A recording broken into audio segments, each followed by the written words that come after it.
पुत्र आप सभी को मुंडा मैथ्स पर स्वागत करता हूं। हम लोग आज से इस वीडियो से मेरे प्यारे भाई लोग CHSL 2020 के लिए मैथ्स का क्रैश कोर्स स्टार्ट करने वाले हैं। आप लोग एक बात समझिएगा कि प्रतिदिन हम लोग कम से कम 15 मैथ पढ़ेंगे प्रत्येक सेट में। और एक बात समझना है कि 25 क्वेश्चन में सब क्वेश्चन हार्ड नहीं होते हैं मेरे प्यारे भाई, उसमें हार्ड होते हैं तो सिर्फ और सिर्फ 5 से 10 क्वेश्चन। तो हम लोग उसी हार्ड क्वेश्चन के लिए पढ़ेंगे और बाकी क्वेश्चन तो आपसे जनरली बनिए जाएंगे पार्टनर साहब।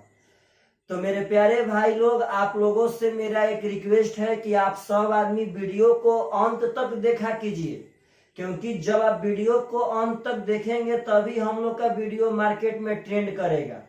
और आप सब आदमी अपने अपने फेसबुक पर, ट्विटर पर, इंस्टाग्राम पर कृपया वीडियो को शेयर करें मेरे प्यारे भाई। चलिएगा ध्यान से, क्रैश कोर्स हम लोग स्टार्ट करते हैं मैथ का। आज से पर डे आपको वीडियो जाएगा और आप मन लगा के पढ़िए। सबसे पहला क्वेश्चन देखिएगा ध्यान से, कह रहा है किसी वस्तु को बिक्री मूल्य के 3/4 पर बेचने से विक्रेता को 10% की हानि होती है। यदि उसको बिक्री मूल्य पर ही बेचा जाए तो परसेंट लाभ या परसेंट हानि क्या होगा। मतलब कि एक आदमी है, वह जितना पे पहले बेचता था उतना पे ना बेच करके अगर उतना के 3/4 पे बेचेगा तो उसको 10% का हानि होगा। तो आप यहाँ पे पार्टनर साहब कुछ भी मान लीजिए, 100 चाहे कुछ भी, हम यहाँ मान लेते हैं कि वह पहले 120 पे बेचता था। तो अब पार्टनर साहब अब बेच रहा है उतना के 3/4 पर। तो आप एक बात समझिए कि 120 का 3/4 यानी कि आप बढ़िया से देखेंगे तो 90 हो जाएगा पार्टनर साहब। यानी वह 120 पे पहले बेचता था और उस बिक्री मूल्य के 3/4 पे यानी 90 पर बेचा तो 10% का हानि साहब। तो 10% का मतलब होता है 1/10। बात समझिएगा पार्टनर साहब, इसका मतलब है कि 10 का सामान एक हानि सह के बेचाएगा। यानी 10 का सामान है, यानी 10 रुपया उसका खरीदारी है, 10 रुपया उसका क्रय मूल्य है, और 1 रुपया जब हानि सह के बेचाएगा तो बेचाएगा 9 में। और आप बोलिए पार्टनर साहब बेचाया है कितना में? 90 में। भले हम पहले 120 में बेचते थे लेकिन अब बेचे हैं 3/4 में, और तब जाके हमको 10% का लॉस हुआ है। यानी यहाँ बेचे हैं 9 में, अब बेचे हैं 90 में पार्टनर साहब। यानी 1 का मान हो जाएगा 10, यहाँ से 10 का मान हो जाएगा 100। इसका मतलब है कि वह वस्तु हम लोग 100 रुपया में खरीदे थे। तो कह रहा है कि यदि उसी विक्रय मूल्य पर बेचते तो हमारा लाभ होता कि हानि, और कितना परसेंट होता। आप बोलिए 100 रुपया में खरीदे हैं, 120 में बेचा थे तो लाभ ना होता कितना का पार्टनर साहब? तो 20 का। कितना पे? तो 100 पे। तो 20/100 गुणे पार्टनर साहब सही है, यानी कि 20% इज द करेक्ट आंसर। 100 पे जितना रुपया रहेगा उतना ही परसेंट होगा, इस बात को समझिएगा। यह क्वेश्चन बहुत ही सुंदर क्वेश्चन है पार्टनर साहब। यदि एग्जाम में आएगा तो आप सब आदमी से पक्का बनना चाहिए। प्लीज आप सब आदमी से रिक्वेस्ट है कि आप प्रतिदिन, अगर आप YouTube पर वीडियो देख रहे हैं तो कृपया करके वीडियो को अंत तक देखें। चलिएगा ध्यान से, अगला क्वेश्चन कह रहा है कि बिंदु A और B राजमार्ग पर 100 किलोमीटर के दूरी पर है। दो ठो बिंदु है A और B और 100 किलोमीटर के डिस्टेंस पर है। कह रहा है कि एक कार A से और एक कार B से एक ही समय चलना शुरू करती है। एक A से चलना शुरू करती है कि B से? अभी तक यह नहीं बोला कि एक ही दिशा में चलती है कि विपरीत दिशा में चलती है। तो आगे पढ़िए क्वेश्चन। कह रहा है कि यदि कारें समान दिशा में चले तो 5 घंटा में मिल जाएगी, और एक दूसरे के विपरीत दिशा में चले तो 1 घंटा में मिल जाएगी। तो तेज गति वाली कार की गति क्या है? पार्टनर साहब यहाँ दोनों केस कह रहा है। अब इसका चाल मान लेते हैं V1, इसका चाल मान लेते हैं V2। कह रहा है कि यदि ये समान दिशा में चलेंगी तो 5 घंटा में मिल जाएंगी। तो देखिएगा ध्यान से, मिलने में लगा समय बराबर रिलेटिव डिस्टेंस यानी कि 100 किलोमीटर बाटा में रिलेटिव वेलोसिटी। तो वेलोसिटी अगर समान दिशा में रहेगा तो घटा करके लिखेंगे, और एक दूसरे के अपोजिट रहेगा तो जोड़ करके लिखेंगे। तो यहाँ समान में है तो हो जाएगा v1 माइनस v2, 5 से कटाएंगे तो हो जाएगा 20, यानी v1 माइनस v2 का मान है 20। अब शर्त दे रहा है कि एक दूसरे के विपरीत आएगी तो 1 घंटा में मिल जाएगी। तो यहाँ देखिएगा, मिलने में लगा समय बराबर रिलेटिव डिस्टेंस, तो बीच का फासला है यानी 100 किलोमीटर, बाटा में रिलेटिव वेलोसिटी, तो 1 घंटा में कम मिलती थी। जब एक दूसरे के विपरीत दिशा में आती थी तब यानी हो जाएगा v1 प्लस v2, तो 1 से पार्टनर कट जाएगा तो v1 प्लस v2 का मान 100 हो गया। अब इसको आपको यदि जल्दी बनाना है तो एक बात समझिएगा, सबसे पहले 100 में से 20 घटाइएगा, कितना आएगा 80, और उसके बाद उसको आधा आधा बांट देना है 40-40। अब पार्टनर साहब बोलिए तो इसका मतलब है कि v1 का मान v2 से 20 अधिक है।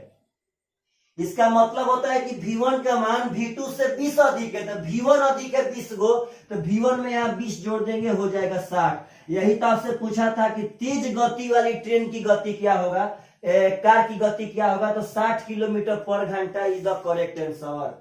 यदि ऐसा क्वेश्चन आवे तो आप सब आदमी से पक्का बनना चाहिए। प्लीज आप सब आदमी यह कमेंट में पक्का लिखिएगा कि क्या यह हम जो मुहिम स्टार्ट किए हैं CHSL क्रैश कोर्स का, यह बढ़िया है कि नहीं है। तो चलिएगा, ध्यान से मन लगा करके पढ़िए और कमेंट में आप जो चाहते हैं वो पक्का लिखें। आप क्या चाहते हैं हमसे वो कमेंट में पक्का लिखें, और हम क्या चाहते हैं आपसे वो हम आपको पक्का बताएंगे।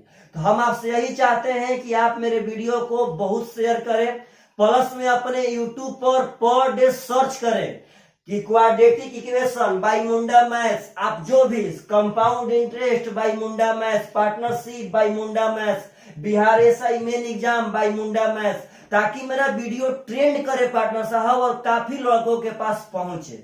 तो चलेगा, ध्यान से अगला क्वेश्चन कह रहा है कि एक व्यक्ति ने 72 किलोमीटर की दूरी 12 घंटा में तय की।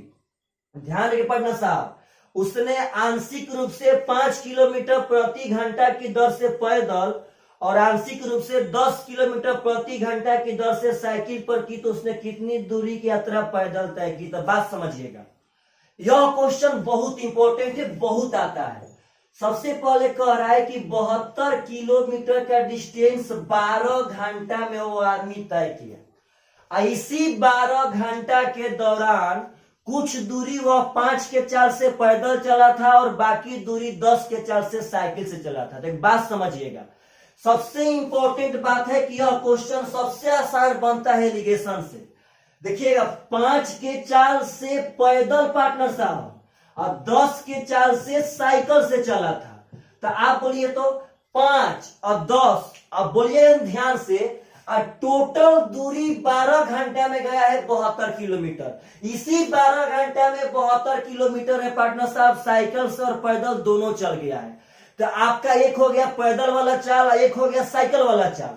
अगर हम यह मालूम कर ले कि टोटल हमारा चाल कितना है, तो चाल कब आएगा, दूरी बटा समय, तो दूरी है 72, समय है 12, तो 72 बटा 12 करेंगे तो हो जाएगा पार्टनर साहब 6 किलोमीटर पर आवर, यानी उसका टोटल चाल था सब मिला के 6 किलोमीटर पर आवर। तो यहाँ घटाएंगे तो 1 आएगा और यहाँ घटाएंगे तो 4 आएगा। तो मेरा एक और बात आप यहाँ ध्यान रखिएगा पार्टनर साहब कि यदि हम चाल लेकर के चलेंगे तो हमेशा समय का रेशियो आएगा।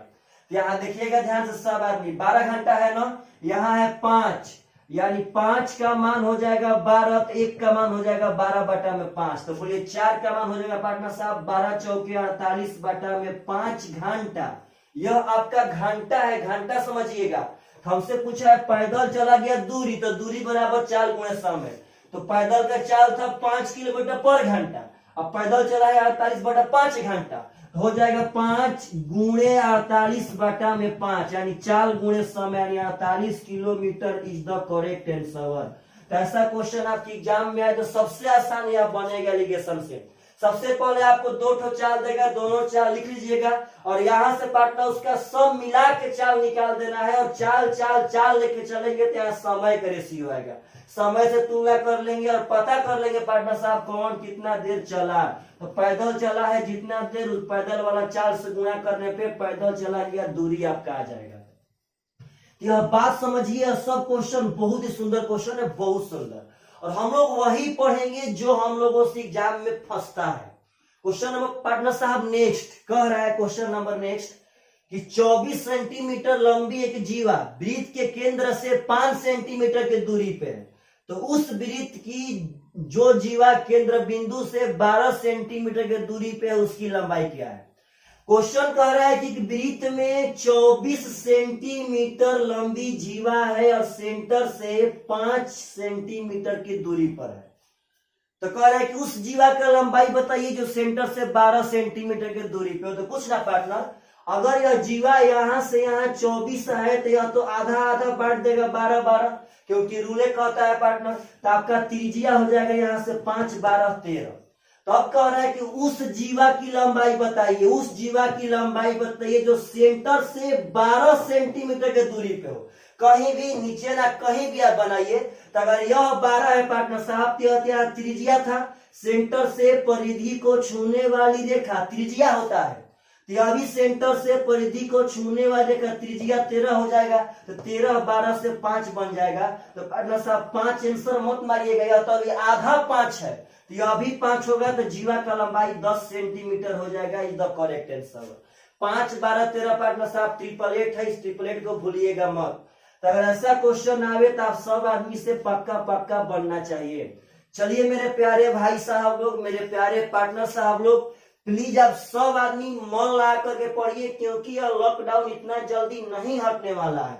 और हम लोग आखिर कब तक बैठे रहेंगे। मेरे प्यारे भाई पढ़िए, घर पे सब आदमी पढ़िए।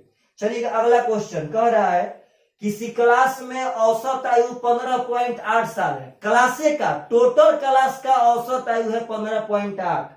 अब करेगी कि क्लास में लड़का का औसत आयु है 16.4 और लड़कियों का औसत है 15.4। तो लड़का और लड़की का अनुपात क्या होगा। तो पार्टनर साहब आपको लड़का का औसत दिया, लड़की का औसत दिया, टोटल क्लास का दिया। तो लड़का और लड़की के मिलाने से क्लास बनेगा, तो एलिगेशन पे यहां से बन जाएगा। तो लड़का का औसत दिया है 16.4, लड़का का औसत 16.4 है, लड़की का औसत दिया है 15.4 और टोटल क्लास का औसत दिया है 15.8। एक बात याद रखिएगा कि अगर औसत औसत औसत लेके चलेंगे तो यहाँ संख्या का रेशियो आएगा। 164 में से यहाँ 15.8 यानी 158 घटाएंगे पार्टनर तो 0.6 बच जाएगा। और यहाँ जब 158 में से 154 घटाएंगे तो 0.4 बच जाएगा। पॉइंट से पॉइंट खत्म, 2 दूनी के 4, 2 तीन 6 यानी 2:3 इज द करेक्ट आंसर। तो यह सब क्वेश्चन समझिए और एग्जाम में आए तो बहुत फास्ट वहां से बना के आइए। एकदम टाइम मैनेज करना है एग्जाम में पार्टनर साहब, एकदम बहुत जल्दी बनाना है क्वेश्चन को।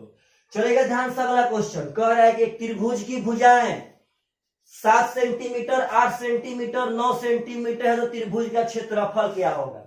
7 8 9। तो सबसे पहले एक झलक में पता कर लीजिए क्या यह समकोण है। तो भाई जी 888 नहीं है, तब कुछ उपाय नहीं बचा है, डायरेक्ट पहले अर्ध परिमाप एस निकालिए। तो तीनों जोड़ के आधा करेंगे, 8 7 15 15 9 24 बाटा में 2 यानी एस आ गया पार्टनर साहब 12। अब यहाँ फॉर्मूला बैठा दीजिए कि एस इंटू एस माइनस ए। तो 12 में से 7 घटाएंगे तो 5 बचेगा, इंटू एस माइनस बी। तो 12 में से 8 घटाएंगे तो 4 बचेगा, एस माइनस सी। 12 में से 9 घटाएंगे तो 3 बचेगा।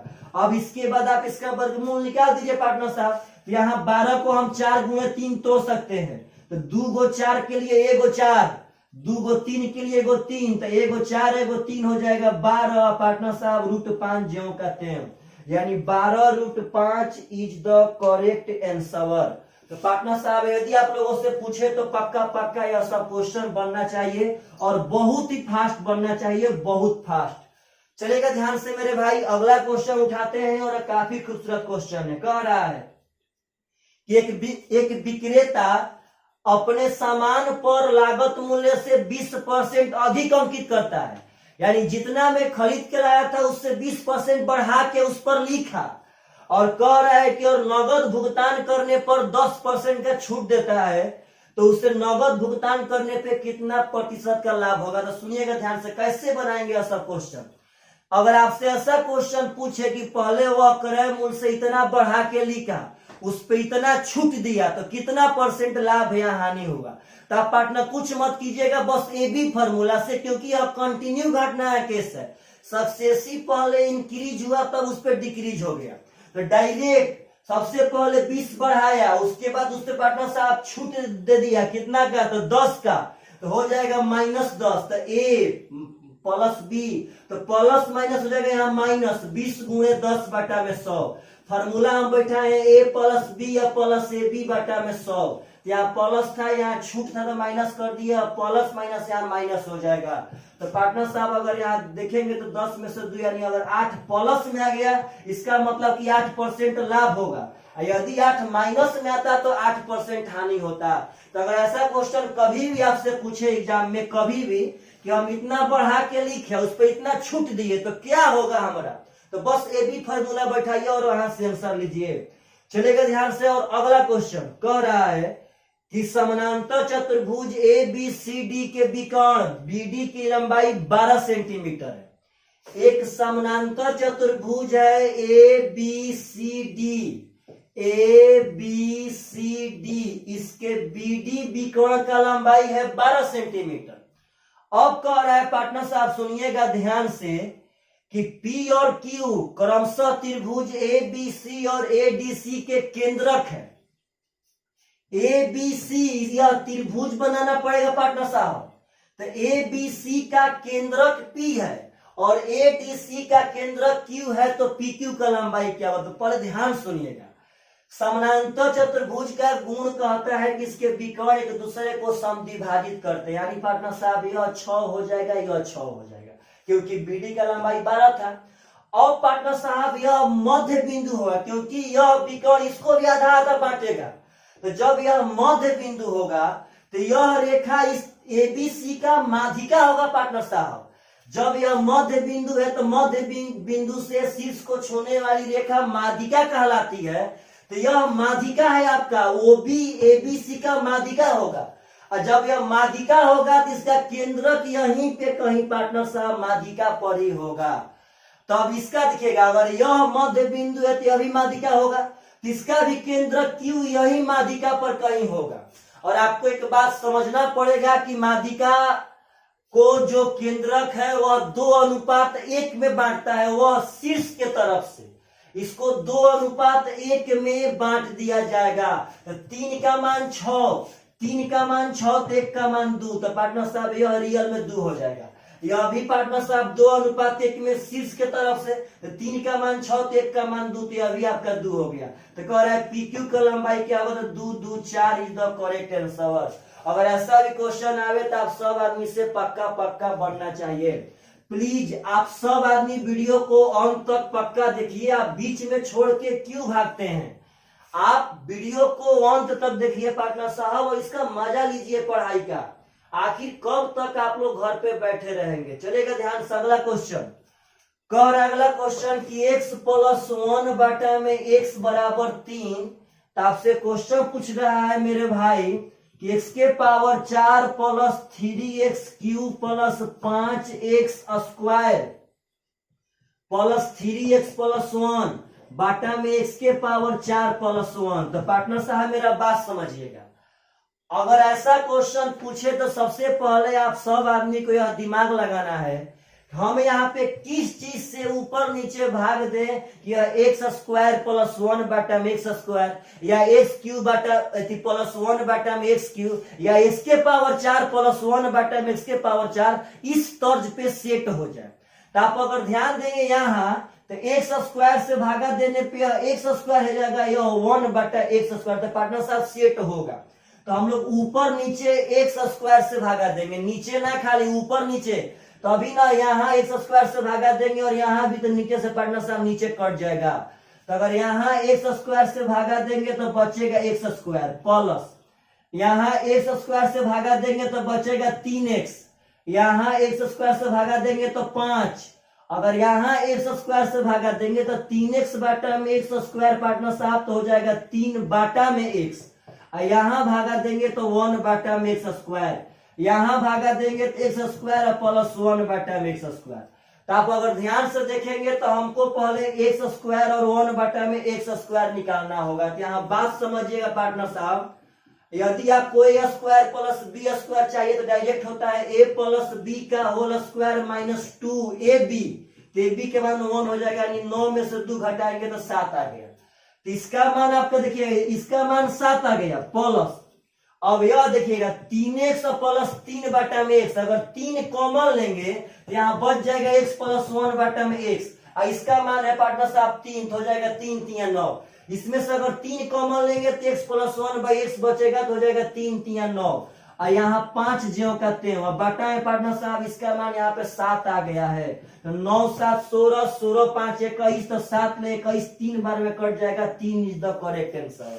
तो अगर ऐसा क्वेश्चन पूछे तो आप लोगों से पक्का एग्जाम में बन के आना चाहिए।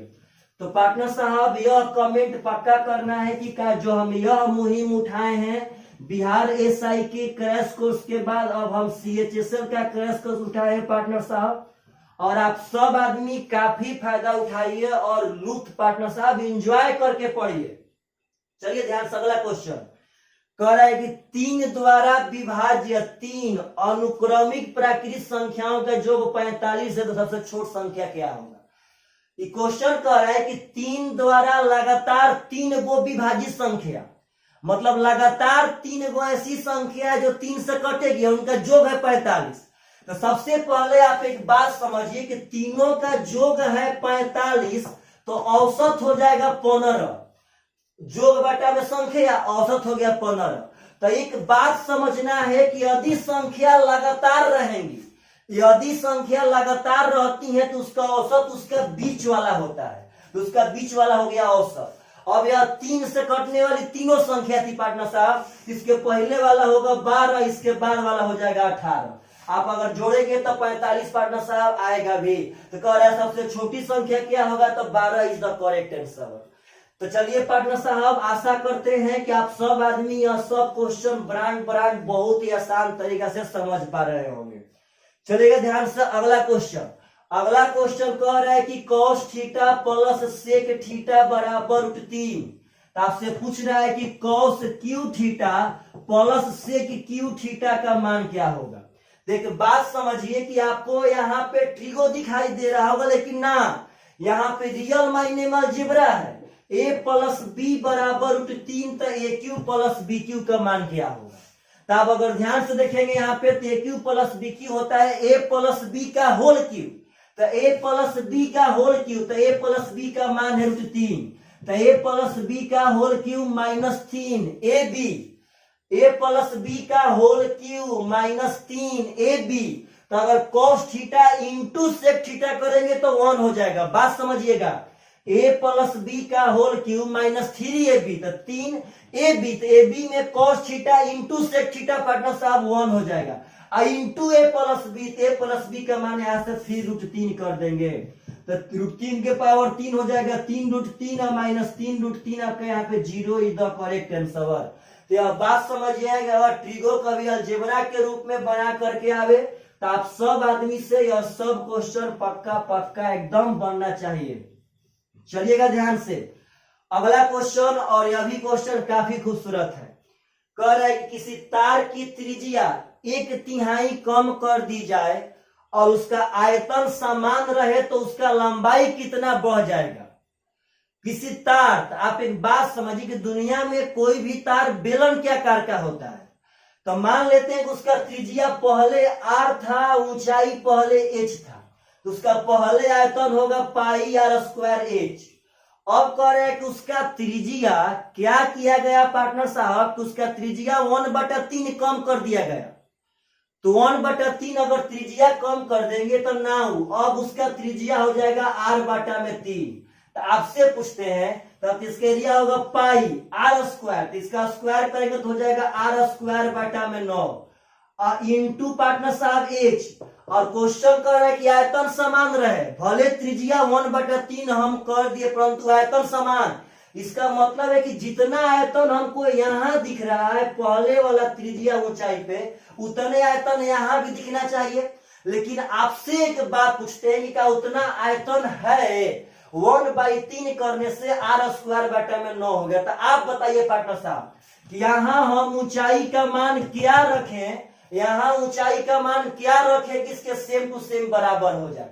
तो अगर यहाँ 9h रखेंगे तभी तो 9 से 9 कट जाएगा पार्टनर, सेम टू सेम बराबर रहेगा। इसका मतलब है कि जो उसका हाइट है यानी तार का जो लंबाई है वह उसका 9 गुना हो जाएगा। पहले h था तो अब 9h हो जाएगा यानी 9 गुना हो जाएगा। Is the correct answer. तो आप बात समझिए और इसके भावनाओं को समझिए, और ऐसा ऐसा यदि क्वेश्चन पूछे एग्जाम में तो उसको बनाइए पक्का पक्का। तो चलिएगा ध्यान से, और इस वीडियो का सबसे लास्ट क्वेश्चन कह रहा है कि 1/में √11 माइनस 2√30 माइनस 3/में √7 माइनस 2√10 माइनस 4/में √5 प्लस 4√3। तो चलिए अब क्वेश्चन हम नंबर सिस्टम से उठाए हैं, पहले इसका बात समझिएगा। इस क्वेश्चन को बनाने के लिए सबसे पहले इंपॉर्टेंट है कि यहाँ पे इसका वर्गमूल निकालना पड़ेगा, और इसका वर्गमूल हम तभी निकाल सकते हैं जब यहाँ पे 2 रहेगा तब। तो यहाँ भी 2 है, यहाँ भी 2 है, लेकिन यहाँ 2 नहीं है। इसको हम लोग 2 गुणे 2 कर लेंगे। यहीं पे एक लाइन बढ़ा देते हैं पार्टनर साहब, 5 जो का तेव है, एगो 2 यही रख लेंगे और एगो 2 को अंदर भेज देंगे। तो अगर एगो 2 अंदर जाएगा तो वह अपने स्क्वायर से गुणा करवाएगा। तो अगर यह 2 जाएगा अंदर तो हो जाएगा पार्टनर साहब 4। ध्यान रखना है यहाँ पे 8 है पार्टनर साहब, ध्यान रखिए। सवारी थोड़ा सा मिस्टेक हो गया, दिखाई नहीं दे रहा था। तो यहाँ 2 रखे, इस 2 को अंदर भेज दिया तो पार्टनर साहब हो जाएगा 2 का स्क्वायर 4, 4 3 12। कोई भी संख्या यदि बाहर से अंदर जाएगी तो वह अपने स्क्वायर से गुणा कराएगी। अब देखिए इसका वर्गमूल कैसे निकलता है। यहाँ बस 2 चाहिए। अब 2 ठो अंक ऐसा सोचिए कि गुणा करने पे 30 है, जोड़ने पे 11। कौन कौन है? 6 और 5। तो यहाँ √6 और √5 कर लीजिएगा, और जो साइन देगा वह साइन। यहाँ देखिए ध्यान से पार्टनर, एकदम आराम से। यहाँ पे 2 है, ऐसा 2 ठो अंक सोचिए, गुणा करने पे 10 और जोड़ने पे 7। तो कौन कौन है? 5 और 2। तो यहाँ √5, यहाँ √2 है, जो साइन रहेगा वह साइन। एक बात याद रखना है, इसमें बड़का वाला पहले लिखना है और छोटका वाला बाद में। माइनस कर देंगे 4। यहाँ देखिए पार्टनर, तो इसको हम 2 में डाइवर्ट कर लिए हैं। अब आप ऐसा 2 ठो अंक सोचिए जो गुणा करने पे 12, जोड़ने पे 8। 6 और 2, 6 दूनी 12, 6 2 8। तो यहाँ हो जाएगा √6। यहाँ प्लस का सिंबल है पार्टनर साहब, तो यहाँ प्लस √2 हो जाएगा। अब देखिए ध्यान से इसको कैसे हल करते हैं। इसको हल करने का तरीका है कि नीचे वाला का साइन चेंज करके ऊपर, तो नीचे वाला का साइन चेंज करके ऊपर, और नीचे दोनों पदों के वर्गों का अंतर, इसका स्क्वायर का अंतर हो जाएगा 1। √6 का स्क्वायर 6, √5 का स्क्वायर 5, तो अंतर हो जाएगा 1। माइनस नीचे वाला का साइन चेंज करके ऊपर, √5 प्लस √2, नीचे माइनस में है तो ऊपर प्लस में, और नीचे दोनों पदों के वर्गों का अंतर, तो इसका वर्ग होगा 5, इसका वर्ग होगा 2, अंतर हो जाएगा पार्टनर साहब 3। यहाँ देखिए ध्यान से 4, नीचे वाला का साइन चेंज करके ऊपर, और नीचे दोनों पदों के वर्गों का अंतर, तो इसका वर्ग होगा 6, इसका वर्ग 2, तो अंतर है पार्टनर साहब 4। आप अगर ध्यान से देखेंगे तो 4 से 4 खत्म, 3 से 3 खत्म, हो जाएगा √6 plus √5 minus plus minus √5 minus plus minus √2 minus plus minus √6 और माइनस माइनस प्लस √2 से √2 खत्म, √6 से √6 खत्म, 5 से 5 खत्म, 0 इज द करेक्ट आंसर। तो आशा कर रहे हैं आप सब आदमी को दिखाई दे रहा होगा। तो प्लीज मेरे प्यारे भाई आप कमेंट पक्का कीजिए कि आप सब आदमी को यह वीडियो कैसा लगा। चलिए भाई, बाय बाय, टेक केयर।